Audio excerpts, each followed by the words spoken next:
재용엠 씨, 네. 태어나서 피할 수 없는 게 뭐라고 생각하세요?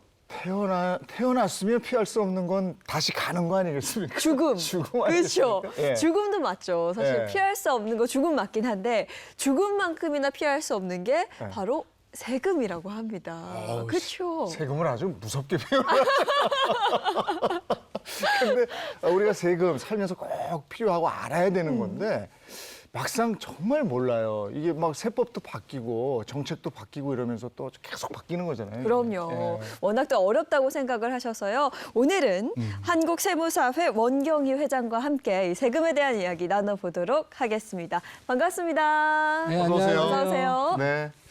근데 여러 가지 활동을 하셨더라고요. 공직에도 계셨고요. 예. 어떤 활동들을 해오셨습니까? 예, 저는 10년간은 이제 여주대학교 등 대학교에서 이제 학생들을 가르치는 교수를 네. 했었습니다. 네. 이후에 이제 2014년도부터 경기도 여주시장으로서 네. 여주 시민들을 이제 위해서 봉사를 좀 했고 네. 이후에는 한국세무사 회장으로서 우리 임원들과 함께 우리 국민들의 멘토로서의 네. 그런 세무사 지금 역할을 하고 있습니다. 예, 여러 가지 활동을 하셨네요. 국민의 기본 의무 중에 하나가 납세 의무인데 그러면 한국세무사회는 구체적으로 어떤 일을 하는 곳입니까? 한국세무사회는 지금 1961년도에 이렇게 이제 창설된 이후 지금 세무사 14,000명의 세무사들인데 이 14,000명의 세무사들은 전부 다 이제 조세 전문가, 네. 또 경제 전문가로서 지금 이렇게 활동하는데 이 조세 전문가, 경제 전문가로서 납세자들을 돕고 국가 경제의 발전에 이제 이바지하고 있고 사회봉사 활동도 상당히 많이 이렇게 활동을 하고 있는 그런 단체입니다. 네. 네, 그러면 그 최근에 한국세무사회가 했던 활동이나 중점 사업 같은 건 어떤 것들이 있을까요? 예, 저희들이 지금 그 이제 국민들을 이렇게 납세를 도와주려고 하면 우선 세무사들이 제대로 많은 부분들 더 이제 공부해야 되는 이런 부분들이 있기 때문에 그런 세무사들에 대한 교육은 물론 세무사 사무소 직원들에 대한 교육 그리고 납세자들에게 또 세무를 알리는 이런 일들을 저희들이 지금 하고 있고 또 대국민 세무 상담을 무료로 이렇게 하고 있는 이런 부분들을 세무사회에서 하고 있습니다. 네. 또한 우리 세무사 TV라고 그 유튜브 채널을 네. 만들었습니다. 네. 그래서 세무사들의 소통은 물론 세무사들과 납세자들 그리고 국민들을 위한 그런 일들을 지금 세무사 TV를 통해서 네. 널리 알리고 이렇게 있습니다. 예, 다양한 활동들을 하시는데 세무사 사무실을 찾는 분들은 주로 어떤 분들입니까? 예, 물론 납세자들, 사업자들이 주를 이루고 있고요. 네. 그리고 이제 양도와 또 증여 네. 이런 것에 대한 궁금한 분들이 찾아서 또 의뢰를 하고 이렇게 있습니다.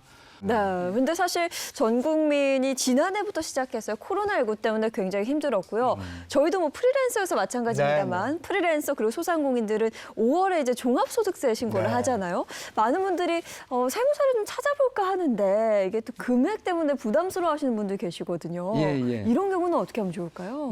시청자 여러분께서 무료로 세무 상담을 원하신다고 하면 우리 한국세무사회 내에 무료 세무 상담실을 상시 이렇게 열고 있습니다. 네. 평일에 오전 10시부터 오후 4시까지 이렇게 열고 있는데 항시 우리 세무사회에 전화를 걸어서 무료 세무 상담을 하실 수가 있고요. 네. 또 세무는 네. 세무사에게 이렇게 이제 상담받고 네. 또 의뢰하는 그런 것이면 좋겠다 이런 생각을 합니다. 전화 말고 다른 방법으로 할 수 있는 방법은 없습니까? 예. 다른 방법도 있죠. 우리 한국세무사회 홈페이지에 또 글을 남겨주시면 인터넷 상담을 할 수가 있습니다. 예. 네, 많은 분들이 한번 이용해 보시면 네, 확실히 네. 도움이 될 것 같고요. 자, 그러면 본격적으로 이 세금 현명하게 내는 법이라는 주제를 가지고 이야기를 나눠보도록 하겠습니다. 자, 세금 현명하게 내는 법, 부동산에 대해서 준비를 했는데요. 우선 재용엠 씨에게 제가 퀴즈를 하나 네. 드리겠습니다. 주택 신규 취득 시 땡땡땡땡로 해야 한다. 취득할 때 네. 취득세 내야 되는데. 네. 취득세 내야죠. 네. 취득세 그러면 말고 또 뭐가 있나? 어떻게 하는 게 좋을까요? 취득할 때는 취득세를 내고 복비 내고. 전혀 감을 못 잡고 계신 것 같아서 네. 나 정답을 한번 들어보고 싶은데 뭘로 하면 좋을까요? 예, 세금 현명하게 내는 법. 주택 신규 취득 시 공동 명의로 해야 한다. 부부 공동명의 말씀하시는 거군요. 네, 그렇습니다. 네. 아, 예. 공동명의. 단독명의. 글쎄, 근데 이게 요즘에 이제 구입하기도 참 어렵고 그렇죠. 아파트가 워낙에 올라가지고 네. 집값이. 그리고 저 눈여겨봐야 할 것들이 여러 가지가 있단 말이에요, 요즘에는. 네. 네. 그럼 어떤 게 좀 도움이 되는지 궁금해요. 단독 명의로 했을 때랑 공동 명의로 했을 때랑. 그렇죠. 그 1세대 1주택의 경우에 이제 그 종합부동산세를 내게 되는데 네. 단독 명의일 경우에는 9억 원, 공시가 9억 원에 그를 초과할 때 이제 종합부동산세를 내게 됩니다. 그런데 부부가 이제 공동 명의를 하게 되면 부부 합산해서 12억 네. 원까지는 이제 그 내질 않고 12억 원을 초과할 때 종합소득 네. 종합부동산세를 부담하게 네. 이렇게 되기 때문에 공동 명의가 유리하다 이렇게 말씀드릴 수 있습니다. 근데 저 단독 명의로 집이 있는 분들이 많을 텐데 네. 이런 분들은 그럼 공동 명의로 바꾸는 게 나을까요? 단독 명의로 있는 것을 공동 명의로 바꾸는 이 부분들에 대해서는 권장하고 싶지는 않습니다. 아, 그래요? 그 주택 소유자의 연령이 올라가고 또 보유 기간이 길어질수록 단독 그 보유자에 대한 공제율이 높아지기 때문에 부부 공동 명의가 꼭 유리하다고 이렇게 될 수는 없고 네. 그래서 그거는 자세한 것은 또 세무사에게 물어봐서 네. 절세하는 방법을 찾으면 좋겠습니다. 네. 네. 그럼 지금 취득할 때 공동 명의 말씀해 주셨는데 네. 집을 팔 때 예. 이때도 공동 명의가 유리합니까? 당연하죠. 원래 이제 소득세는 그 누진세를 적용을 하게 됩니다. 네. 누진세를 적용하게 되면 금액이 클수록 높은 세율의 부담을 하게 되는데 이것을 둘로 나누게 되면 그 금액이 줄어들게 되고 줄어들면 이제는 낮은 세율을 양쪽 다 부담하게 되면 합치면 고세율을 부담한 단독 명의보다 그 저세율을 부담한 공동 명의 두 개를 합친 네. 것이 네. 또 세금이 적다. 예. 라고 하는 것을 말씀드릴 수가 있습니다. 네, 이 주택을 취득할 때뿐만 아니라 처분할 때도 예. 공동 명의가 유리하다는 얘기고요. 자, 이어서 세금 현명하게 내는 법, 이번에는 상속에 대해서 질문 드리겠습니다. 자, 재용님 씨 맞춰주시면 네, 돼요. 네. 조부모가 아들 대신 땡땡에게 재산 증여하라. 아, 이건 문제에 답이 나와 있는데. 아들 대신? 여기 조부모라고 그랬잖아요. 네, 바보 같은 질문이었는데. 손주. 네, 손주. 정답 맞죠? 맞습니다. 네. 왜 그러냐면 본래 그 부모가 자녀에게 또 그 자녀가 그 자녀에게 네. 증여를 하게 되면 증여를 두 번 하게 되는 그런 경우잖아요. 네. 그러면 증여세를 각각 부담하게 되는 그런 경우고 또 취득 등록세도 각각 부담을 하게 되는데 할아버지가 손주에게 증여를 한 번 네. 맞바로 하게 되면 증여세도 한 번 내게 되고 또 취득록세도 한 번 내는 이런 부분들이기 때문에 세금적으로 보면 유리하다라고 하는 말씀을 드릴 수 있습니다. 또 다른 이점도 있다면서요? 바로 안 가고 그 다음 세대로 가는. 예, 이제 이거는 상속계에서의 문제인데요. 네. 즉, 이 손주는 상속인에 포함이 되지 않습니다. 네. 그러면 그 이제 상속인에 포함되지 않는 자에게 증여한 것은 네. 5년 이내에 증여한 것만 합산하도록 그렇게 돼 있기 때문에 그래서 손주에게 증여한 증여 재산이 5년 이전에 증여한 것이라 그러면 상속 재산에 포함되지 않기 때문에 상속세 납부액이 줄어들고 이렇게 되겠죠. 예. 예, 그런 또 이점이 있습니다. 네. 그러면 세금을 납부할 때 주의사항도 있을까요? 그렇죠. 세금은 꼭 신고를 이제 해야 됩니다. 정부에서 그 세금을 부과할 수 있는 그 기간을 정해놨는데 그것을 국세 그 부과 제척 기간이라고 이렇게 합니다. 일반적으로 5년간의 그 국세 부과 제척 기간을 두는 것으로 이렇게 일반인들은 알고 있을 겁니다. 네. 그 납세 의무 기간이라는 게 있다는 말씀이신데 모든 제척 기간이 5년은 아닐 것 같거든요. 네. 잘 말씀하셨습니다. 네. 일반적으로 부가제척 기간을 5년이라고 이렇게 해서 하는데 15년짜리도 있습니다.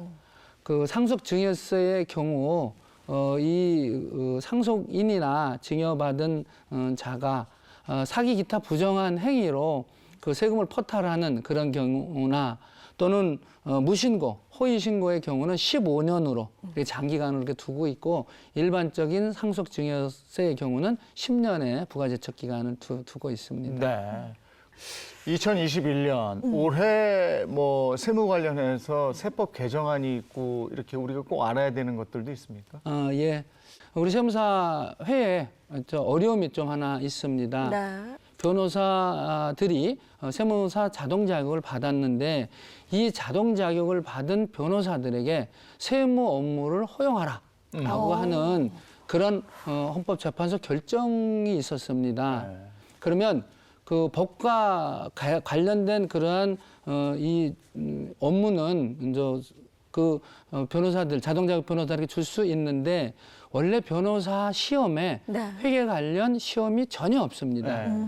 그러면 이 변호사들이 자동 자격을 받았던 변호사들은 변호사 시험에 회계학 시험이 전혀 없으니까 회계 순수 회계 업무에 대한 검증이 안 된 거잖아요. 네. 그래서 이 순수 회계 업무인 회계장부 작성, 기장 대행과 성실 신고 확인 업무를 제외하고 나머지 업무를 허용하는 것으로 국회에서 이제 국회의원 의원 입법을 통해서 이것이 이제 입법이 된 입법 과정에서 헌법 관련된 전문가, 전문 학자도 2명이 이건 위헌이 아니다라고 이렇게 이제 지난 3월 16일 날 국회 기획재정위원회에서 또 그것에 대한 설명을 하고 이렇게 했습니다. 그래서 앞으로 이 이제 전문 자격사 제도에 부합하는 그 순수 회계 업무인 회계장부 작성과 성신고 확인 업무를 제외하는 그런 세무사법 개정이 될 수 있도록 저희들 지금 노력하고 있고요.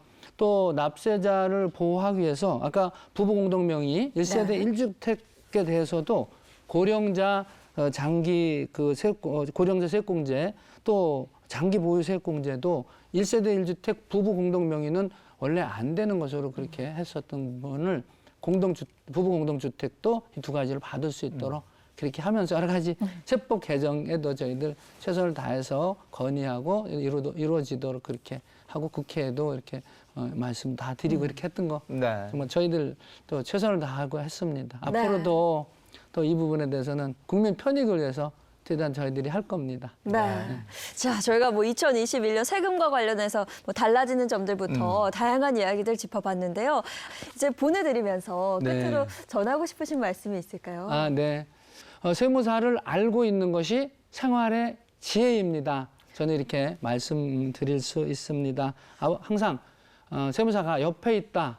이렇게 옆에 있는 세무사 멘토다. 이렇게 생각하시고 국민들 여러분들께서 저희 세무사들과 함께 해 주시도록 저희들 열심히 하겠습니다. 네, 지금까지 한국세무사회 원경희 회장과 함께했습니다. 고맙습니다. 예, 고맙습니다. 감사합니다.